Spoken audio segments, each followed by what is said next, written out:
La norma me dice que los patrones tienen obligaciones y los trabajadores también tienen obligaciones. Aquí es donde entramos en un tema de trabajo en equipo, en donde podemos dar cumplimiento a la norma si el patrón cumple con sus obligaciones, pero también el trabajador cumple con sus obligaciones. Independientemente de poder decir que nuestra actividad genera manejo manual de carga porque tenemos objetos con masa igual o mayor a 3 kilogramos, no puedo determinar y decir, ok, pues tengo que hacerlo porque viene la autoridad, viene una revisión, viene una inspección, o ya vino el inspector y me está pidiendo estos términos o estos cumplimientos. Tenemos que entender que es un trabajo en equipo. Y si lo logramos hacer en equipo y logramos concientizar tanto al patrón como a los trabajadores de cumplir con estas obligaciones, la norma se va a dar por sí sola.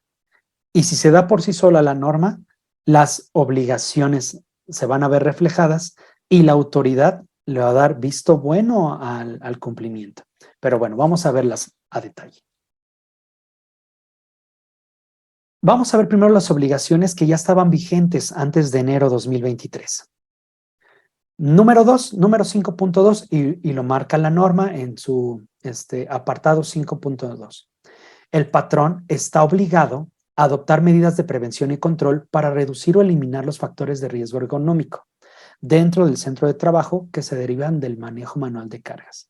Es decir, el patrón, cuando identifica algún factor de riesgo ergonómico, está obligado a generar las acciones, ya sea preventivas,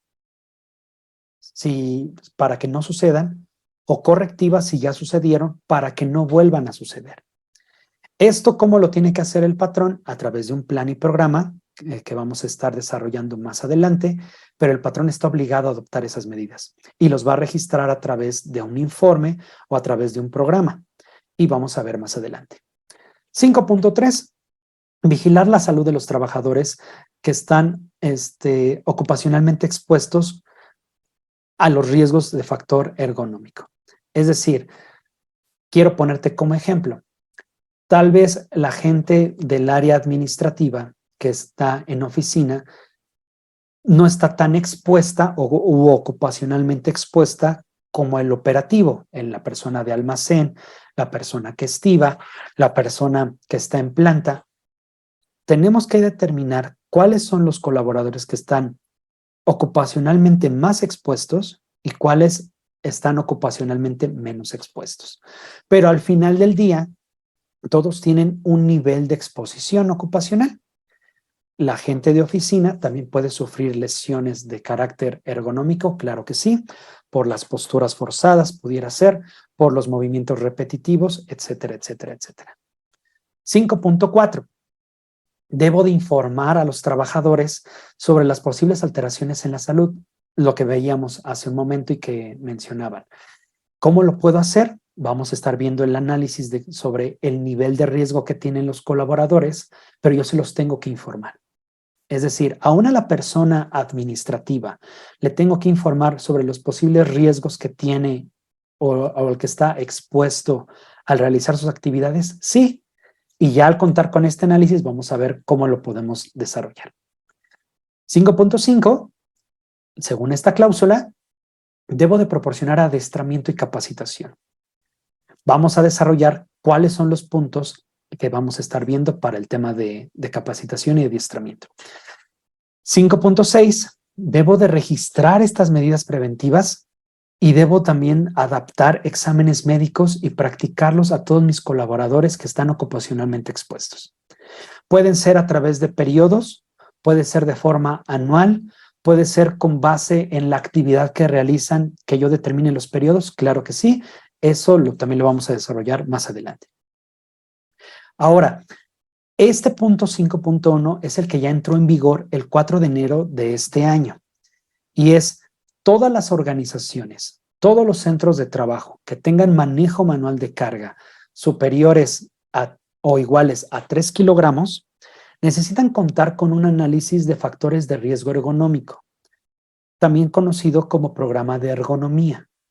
en donde yo establezco las técnicas y buenas prácticas y acciones preventivas y correctivas para mitigar o eliminar factores de riesgo ergonómico. Lo vamos a desarrollar más adelante. Ya vi las obligaciones que tiene el patrón y ya pudimos revisar y analizar cada una de estas obligaciones. Que de hecho la norma y la ley, por decirlo así, si es correcto el término, exige a los patrones. Pero recordemos, no podemos trabajar en equipo si también el trabajador no cumple con esas obligaciones. Y de acuerdo al artículo 134, fracción 10 de la Ley Federal del Trabajo, el trabajador está obligado a someterse a reconocimientos médicos. Y aunque como tal no lo marca, no lo dice a detalle la norma en su obligación, podemos tomar este extracto del artículo 134 y poder concientizar a los trabajadores de que necesitan someterse a reconocimientos médicos. Y aquí me gustaría hacer un paréntesis, es donde muchos colaboradores ya tienen cierta indiferencia, por decirlo así, por diferentes factores. Me quita tiempo, estoy en operación, ¿quién va a suplirme mientras voy a mi reconocimiento médico? O ¿por qué no viene el médico aquí? Así se hace una campaña, etcétera, etcétera, etcétera. No importa la forma o la estrategia que adopte el centro de trabajo o el responsable de seguridad y salud en el trabajo, ya sea por campaña interna o campaña externa o por calendarización para que cada colaborador en cierto periodo de tiempo vaya con su médico de lo familiar en el Instituto Mexicano del Seguro Social y se haga su examen médico. No importa la dinámica, es importante que el trabajador cumpla con esto. ¿Por qué? Porque si el trabajador ya presenta algún padecimiento de daño ergonómico, de lesión ergonómica, se pueda prevenir y se pueda atender a tiempo por los factores que ya dijimos, previniendo alguna incapacidad temporal o peor aún, una incapacidad permanente, ¿no? No me he topado en muchas organizaciones en donde varios colaboradores callaron respecto a o no quisieron someterse a los exámenes médicos y muchos colaboradores tuvieron lesiones que después derivaron a incapacidades temporales y escuché de un caso de una incapacidad permanente en donde el colaborador ya no podía realizar su actividad. Obviamente esto no implica algún despido porque no puede ser así, pero fue reasignado a alguna otra área y ya no pudo realizar su actividad que realizaba regularmente. ¿Qué es lo que queremos hacer? Prevenir esto y la ley dice, trabajador, estás obligado a someterte a reconocimientos médicos. Muy bien. ¿Qué otras obligaciones tiene el trabajador que ya están vigentes y que ya una vez promulgadas en 2018 entraron en vigor? El trabajador necesita observar todas las medidas de prevención y control que determine el patrón, ya sea a través de políticas que establezca el patrón o a través de los lineamientos que nos marque la norma.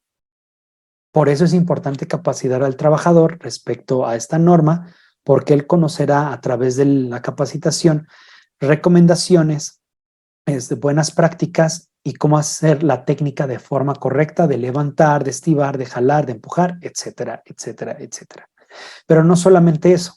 Aquí también pudiera entrar que el patrón ha determinado una política sobre el correcto uso del equipo de protección personal, sobre la limpieza y orden dentro de las instalaciones o dentro del área de trabajo.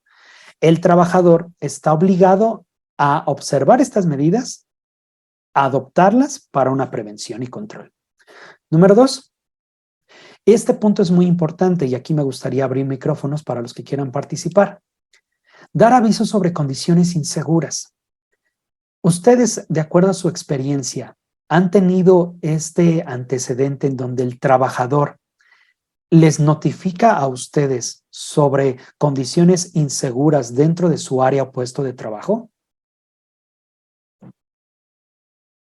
Sí, de Ok. hecho, en la experiencia que hemos tenido, Ujú. habitualmente lo hacen y lo dejan de hacer cuando ven la indiferencia de nosotros como responsables de Ok. toda la parte de seguridad e infraestructura, ¿no? Pero sí, creo que en su mayoría todos tenemos este sentido de supervivencia. Cuando algo que está mal, lo reporto. A veces lo mencionabas hace un rato, ¿no?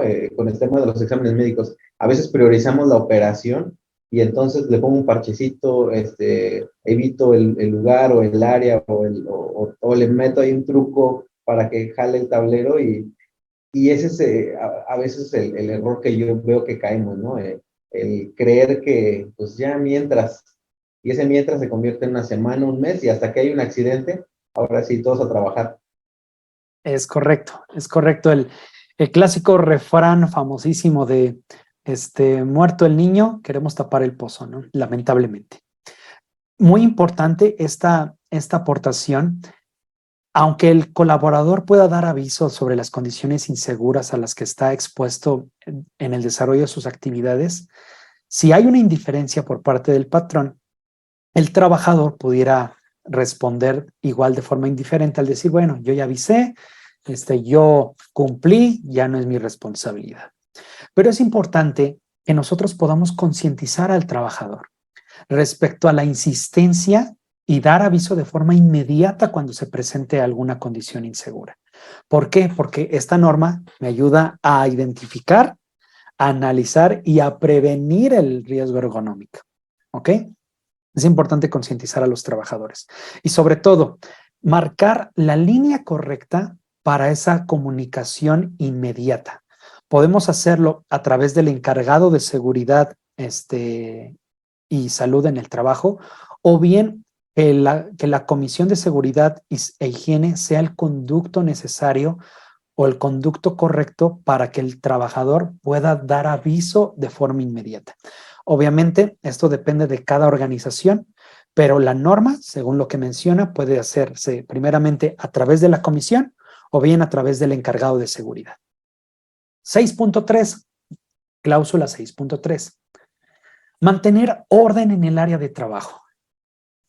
Y me he topado y van a coincidir algunos conmigo, espero que no coincidan, pero los colaboradores, debido a la dinámica de trabajo, debido a la operación, debido a que están enfocados en la productividad o en sus propias actividades de trabajo, dejan en segundo término la parte de orden y limpieza en su área de trabajo. Regularmente lo hacen previo a una inspección, previo a una revisión, previo a una auditoría, pero aún no se ha logrado generar esa cultura de orden y limpieza en el área de trabajo. Es importante que los trabajadores entiendan que es una obligación. No lo digo yo, no lo dice el patrón, no es porque se vea bonito, es porque con el orden y la limpieza prevenimos factores de riesgo ergonómicos. Muy bien. 6.4. Desempeñar el trabajo o la actividad de forma segura. ¿Qué entienden por esto? Me gustaría que abrieran sus micrófonos. ¿Qué entienden como obligación de los trabajadores desempeñar el trabajo de forma segura? Buenos días. Buenos Eh, días. Se refiere a seguir las instrucciones, ¿no? El método definido como seguro, lo que Ujú, mencionabas hace un rato de el EPP que está específico en el centro de trabajo, pues ujú. ahora usarlo, ¿no? Seguir las indicaciones de técnicas, de manejo, arrastre, empuje, todo esto, ¿no? Que ya mencionabas en un inicio. Es correcto, es correcto. No sé si han visto videos, han tenido la oportunidad, sobre todo los que están encargados de seguridad e higiene, los clásicos memes, en donde están los trabajadores jugando con el montacargas o que están haciendo parodias de alguna película con su arnés de seguridad. Ese tipo de situaciones derivan riesgos ergonómicos por no desempeñar de forma correcta mi trabajo. Y otro ejemplo clarísimo, una vez que los trabajadores son capacitados respecto a cómo estivar, cómo jalar, cómo empujar, etcétera, etcétera, los trabajadores lo hacen 2 o 3 semanas, ¿no? Pero después vuelven a hacer la técnica como lo acostumbraban a hacer antes. Y me he topado con muchas empresas en donde, a pesar de que se les capacita, a pesar de que se establecen las medidas de control y se les enseñan las técnicas adecuadas de manejo manual de carga, los trabajadores más adelante vuelven a hacer lo que habitualmente hacían. Tenemos que también concientizar a los trabajadores que una vez que son capacitados respecto a una técnica correcta, es importante que ellos formen ese hábito para hacerlo de forma correcta. Y un factor con el que me he encontrado muchísimo, no lo voy a llamar pretexto ni excusa, pero lo voy a llamar como argumento que siempre dicen la mayoría de los colaboradores a los cuales les he preguntado es que me quita tiempo el estar flexionando las piernas, el poner mi espalda recta, el levantar con las piernas y poder estivar a la altura de mis hombros, eso me quita tiempo. Mejor yo me agacho y lo levanto más rápido así. Así lo han comentado y no sé si ustedes se han encontrado con este tipo de argumentos, pero es importante establecer en los colaboradores. Es una obligación que nos marca la norma y necesitas estar consciente que así te cuidas tú, prevenimos factores de riesgo ergonómicos y podemos mitigar cualquier riesgo de alguna incapacidad temporal o permanente. Muy bien. Si se han encontrado con esos argumentos, me avisan. Si no, qué bueno, qué bueno. Muy bien. Últimas 3 obligaciones que tienen los colaboradores. Estamos obligados como trabajadores a participar en la capacitación y adiestramiento y en todos los eventos de información que proporciona el patrón. Es decir, si hay una capacitación programada para el mes de julio que me va a hablar sobre factores de riesgo ergonómico, sobre cómo prevenirlo, yo tengo que calendarizar a mis trabajadores. Pero importante aquí, es importante que los trabajadores, al momento de saber esa fecha, se puedan calendarizar y puedan priorizar sobre esa capacitación. Repito, aquí entra el factor de operación. Oye, es que justamente en esa semana tenemos este indicador de productividad al que tenemos que llegar, tenemos paro en planta, tenemos semana de mantenimientos, tenemos etcétera, etcétera, etcétera, que son válidos porque es parte de la operación. Pero yo tengo que también entender y concientizar a los trabajadores que necesito buscar alternativas de backup, de gente que pueda cubrirme en ese periodo de paro, de mantenimiento, etcétera, para que yo me pueda capacitar. Porque estamos viendo que es una obligación. Y de hecho, vamos a ver más adelante que la autoridad del trabajo va a evaluar este punto y si la autoridad del trabajo no encuentra una evidencia de que los colaboradores se están capacitando, corremos el riesgo de una sanción, ¿no? Pero bueno, lo vamos a ver más adelante. Pero qué importante es esto. No solamente participan de la capacitación y adiestramiento, sino también de cualquier evento informativo que el patrón proporcione. ¿Qué quiere decir? La plática del jefe de almacén sobre calentamiento previo a las actividades laborales. Ay, no, es que qué flojera. Es que, ay, ¿cómo yo voy a estar haciendo ejercicio? Ay, no, qué pena. Ay, no, me veo mal, me da pena, etcétera, etcétera. Otro ejemplo. Va a venir un médico a hablarnos sobre lesiones musculoesqueléticas. Dura solamente 2 horas y es informativo y te recomiendo que asistas. Ay, no, es que no voy a poder asistir, etcétera, etcétera, etcétera. Tenemos que concientizar a los trabajadores. El patrón está cumpliendo con informar, con capacitar y adiestrar, pero el trabajador debe de tomar la capacitación, el adiestramiento y cualquier plática informativa que el patrón proporcione. Muy bien. Se han encontrado con estos argumentos de, ¿qué crees? No puedo, ese día tengo planta. Y me han dicho muchísimas personas, tanto de la comisión como de recursos humanos, que ahí es donde tropiezan mucho. No tanto el desarrollar la estrategia, sino que se ejecute y la gente participe. No sé si se han topado con este tipo de situaciones. Pueden abrir su micrófono. ¿No? Muy bien. Bueno, si no es así, qué bueno que se está cumpliendo. Punto 6.6 o cláusula 6.6. El trabajador está obligado a informar al patrón sobre cualquier afectación a la salud y la posible limitación para que él realice sus actividades. Y volvemos al punto aquí. Tal vez el trabajador ya conoce que ya hay una afectación en su salud. Ya siente cierto malestar o tiene cierta dolencia en la zona lumbar. Ya vimos cuál es la zona lumbar. Ya vimos que el trabajador, todo bien con su examen, argumentó que está bien, su médico de lo familiar determinó que tiene buen estado de salud para que siga realizando sus actividades de manejo manual de carga, pero el trabajador queda callado, no dice nada, ya tuvo afectaciones en la salud. El trabajador está obligado a mencionarlo y regularmente no lo dice porque eso implica una posible incapacidad. Y al tener una incapacidad, eso merma en su economía. Y el trabajador pudiera argumentar eso, oye, no lo dije porque es que eso implica incapacidad y demás. Pero tenemos que concientizar nuevamente al trabajador respecto a esta obligación. Si ya existe una posible limitación o una afectación en la salud, el trabajador está obligado a informarle inmediatamente al patrón. ¿Por qué? Porque el patrón necesita adoptar las medidas preventivas y correctivas respecto a ese puesto de trabajo. Y sobre todo, para mitigar ese riesgo o eliminar ese riesgo o salvaguardar la salud y seguridad del colaborador que ya sufrió una afectación. Muy bien.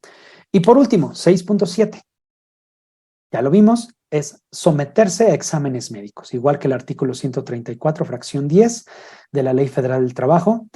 El trabajador está obligado a cumplir y someterse con exámenes médicos, que ya sea que determine la norma 036, que determine el médico de la empresa, o bien que se determine a través de acciones de campañas internas o externas que brinde el patrón.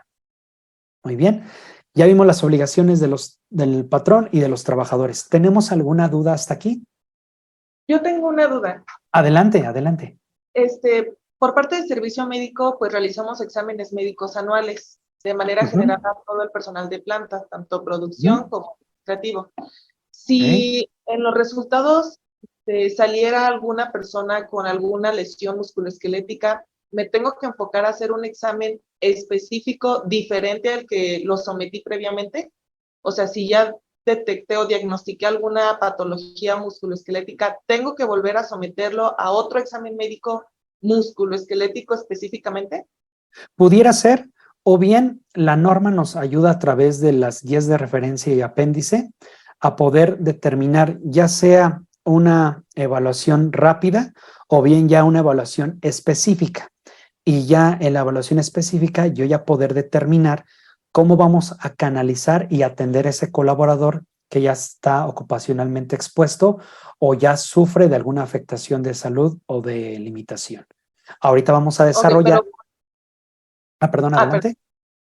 Perdón. Adelante. Pero por el marco legal, si en una auditoría me cuestionan esa parte, ¿yo me puedo fundamentar con decir que ya lo sometí a un examen médico, el que fue el anual? O sea, yo ya... Sí pudiera ser que ya tienes no tanto como un respaldo legal, sino ya cuentas con la evidencia documental de que el trabajador ya fue sometido a un examen médico, que es lo que marca la norma. Pero lo que ya te obliga a ti como patrón la norma es, ya tengo un análisis sobre el factor de riesgo en Juanito Pérez, por ejemplo, ¿Qué acción preventiva y correctiva ya gestioné y ya tengo documentada para que ya no vuelva a suceder o para atender ese caso? Es decir, ya le hice su examen, hay un resultado de una lesión musculoesquelética, ya cómo lo atendí. Ok, el día 25 de abril se le hizo el examen médico, el médico laboral o el médico de lo familiar determinó que hay una lesión musculoesquelética. Al día 26, el colaborador presentó en lo médico de lo familiar para iniciar tratamiento conforme a lo que determinó el médico de lo familiar del Instituto Mexicano del Seguro Social. Es decir, ya tengo el examen, pero no solo quedó ahí. Ya determinó las acciones para que el trabajador se atienda y bien, ahora me enfoco en el centro, en el área de trabajo de Juanito Pérez. ¿Qué fue lo que pasó? Ok, no tenía el uso correcto del equipo de protección personal. Ok, las medidas preventivas ahora son, vamos a realizar revisiones una vez al día sobre el correcto uso del equipo de protección personal, por ejemplo. O bien, se hacen las modificaciones a las instalaciones en donde los racks los vamos a bajar 30 centímetros para que queden a la altura de los hombros, perdón, las maniobras de estibar, por ejemplo. No sé si aclaré un poco tu duda con este ejemplo. Sí, sí, está muy bien. Muchas gracias. Ok, perfecto. Recordemos, tenemos las obligaciones tanto del patrón como de los trabajadores, y una vez que ya tenemos un análisis y encontramos los niveles de riesgo, generamos acciones. Y estas también van a ser documentadas y lo vamos a ver más adelante.